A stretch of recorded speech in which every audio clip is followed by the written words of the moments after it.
Good afternoon, Cross Timbers. Today is Monday, April 23rd.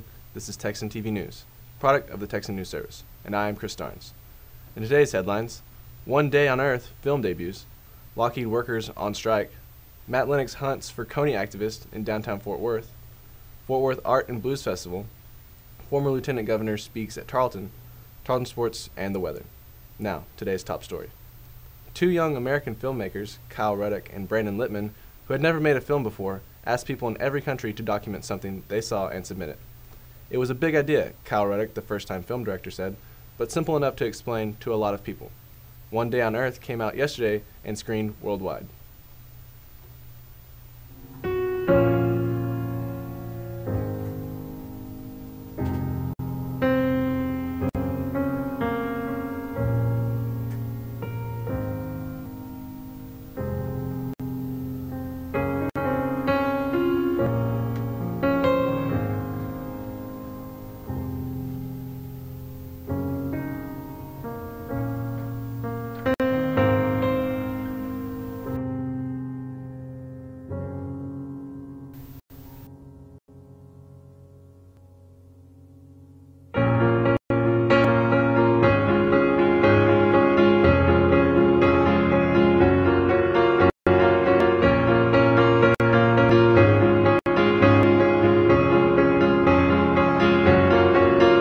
I've been walking in the same way as I did, and missing out the cracks in the pavement, and tutting my heel and strutting my feet. Is there anything I can do for you, dear?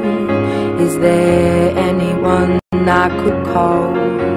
No, and thank you, please, madame. I ain't lost, just wondering.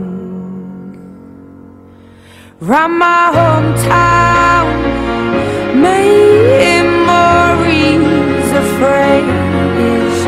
Round my hometown, ooh, the people I've made are the wonders of my world, are the wonders of my world, are the wonders of this world, are the wonders. And now I like it in the city when the air is so thick and opaque.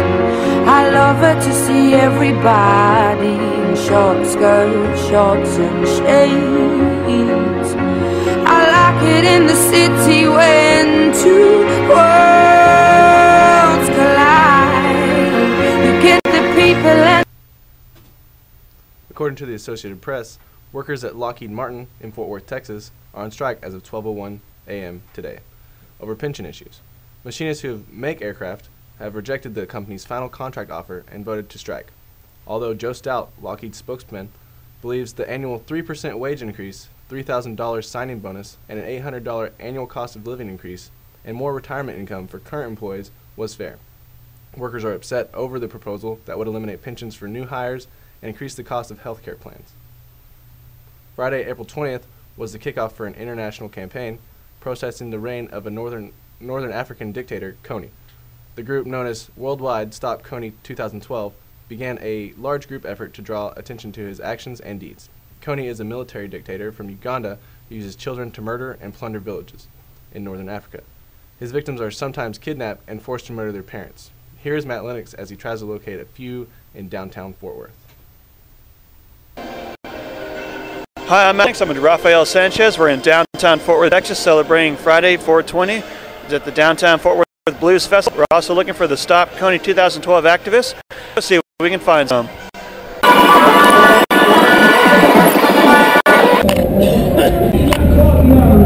So how did you hear about the Coney 2012 thing? Well, we saw the video last month. Really? Yes. And that's when we ordered our action kits, and we did not receive them until this week. Yeah.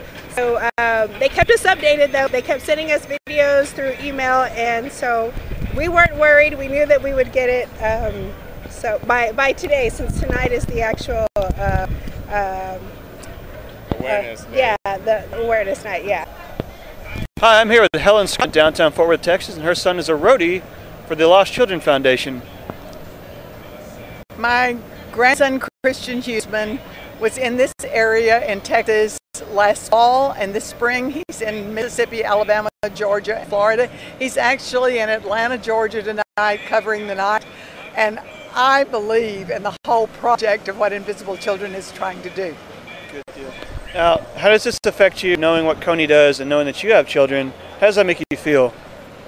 I'm just amazed that he has lasted for over 25 years in a country. It kind of let me know that no one's paying attention to what's going on in Central Africa. Yes, ma'am. And it's crazy how long he's been going on for. Now, what are you doing to help this out, to help the cause, that is? I give money. I send my grandson off to spread the word, and I have posters all over my business in Little Rock, Arkansas about 2012.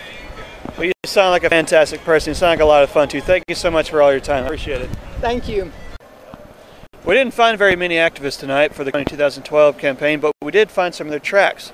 They left posters all over the city of Fort Worth, graciously taped to either business windows, post office boxes, trash cans, all over the city. Local police officers are trying to get rid of them, but they're still sending a positive message. Well, it's been a buzz tonight. We didn't find very many Coney activists. We found a few good ones with a few good stories, but not what was to be expected. Although we did have a good turnout with the music festival and got some great interviews with some of the live bands.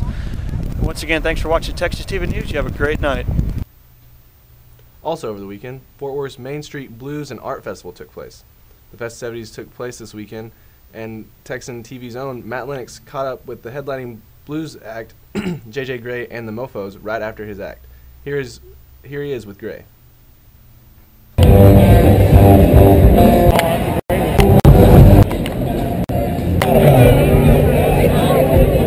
then, many years later, I was again coming from San Francisco, California through y'all's airport. I'm Matt Lennox. I'm here with JJ, one of the star performers at the Blues Festival in downtown Fort Worth, Texas. How was the festival for you? It was awesome. We had a ball, so much fun. Was it a good turnout for you? Yeah, it was great. It's packed. We were really happy with that. You know. Awesome, good deal. And how was the crowd? How'd they react? Plenty of energy. They brought it. You know, so when they bring it, it makes you bring it a little bit more. You know. So, great. How often do you come to Fort Worth? This is our first trip into Fort Worth itself. We played Dallas a bunch, but this is our first time playing Fort Worth itself. So it won't be our last. It's just the beginning. That's good to hear. Well, welcome to Fort Worth. I'm glad that y'all are here. I heard y'all gonna y'all gonna hang out some of the clubs there tonight. Yeah. Some friends are playing down at Frankie's, so we're gonna check them out. Awesome, good deal. Well, thank you for your time, sir. I appreciate it. You have a good night. Thank you. You too. Thank you, sir. Thank you. All right.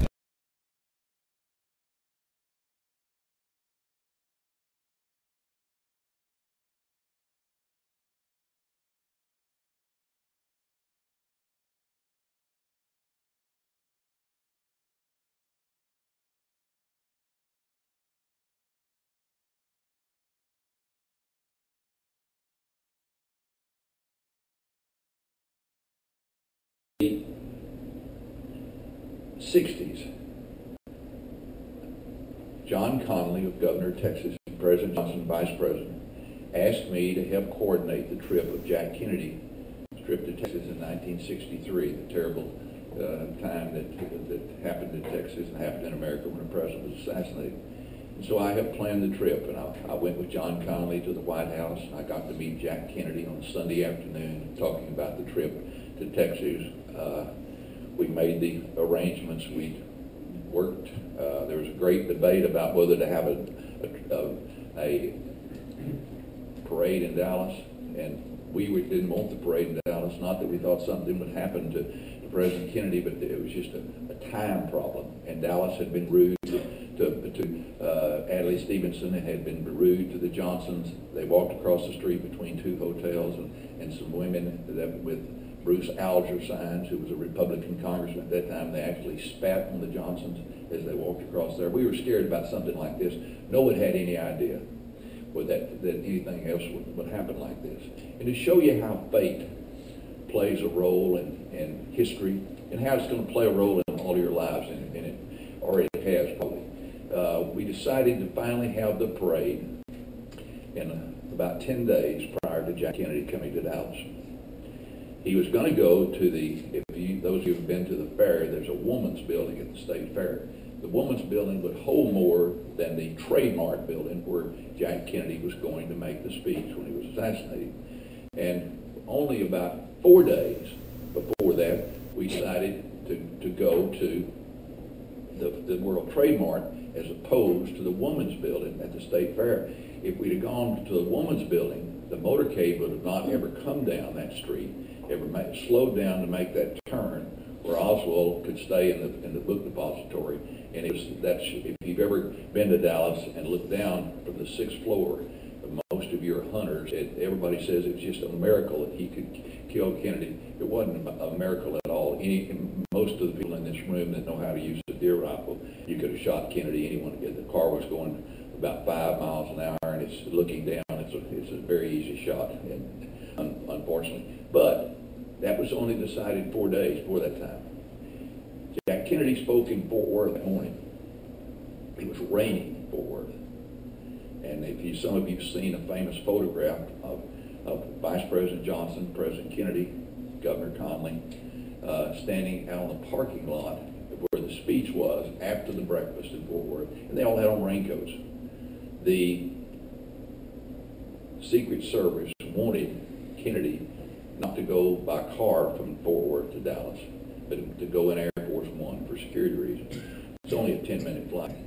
When they got on Air Force One at the airport in Fort Worth, it was still raining. They held umbrellas for Jacqueline Kennedy and Nellie Conley as they got on the plane. Sometime during that 10-minute flight, let's just say Arlington, I don't know that it was Arlington, but let's just say that over Arlington, the sun came out, the rain clouds went away, and a Secret Service agent on Air Force One called down to Love Field and told another Secret Service agent, take the bubble off the car. The bulletproof bubble was on the car at Love Field, waiting for Conley and waiting for Kennedy, President Kennedy, to get in that car. If it had not stopped raining, they would have had the clear plastic bubble that was bulletproof, and Lee Harvey Oswald's bullets would not have reached the President and Governor Conley. It's very unusual, very strange how things happen like that.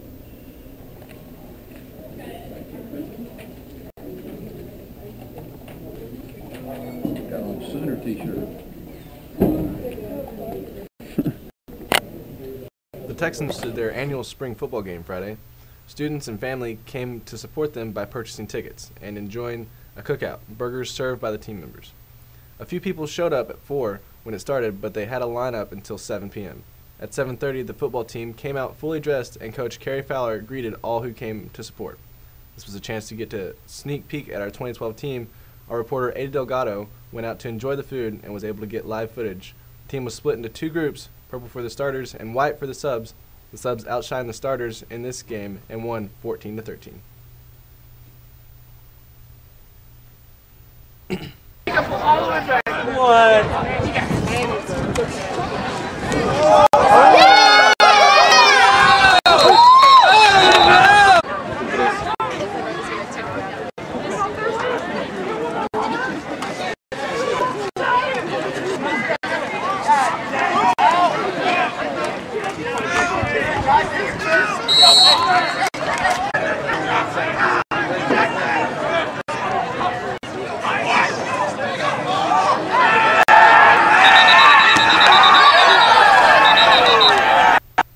Tarleton Sports reports that junior distance runner Lindsay Huntington set her second school record while 11 others topped their own personal season marks for the Tarleton track and field team at the 2012 Michael Johnson Dr. Pepper Classic at Baylor University on Saturday.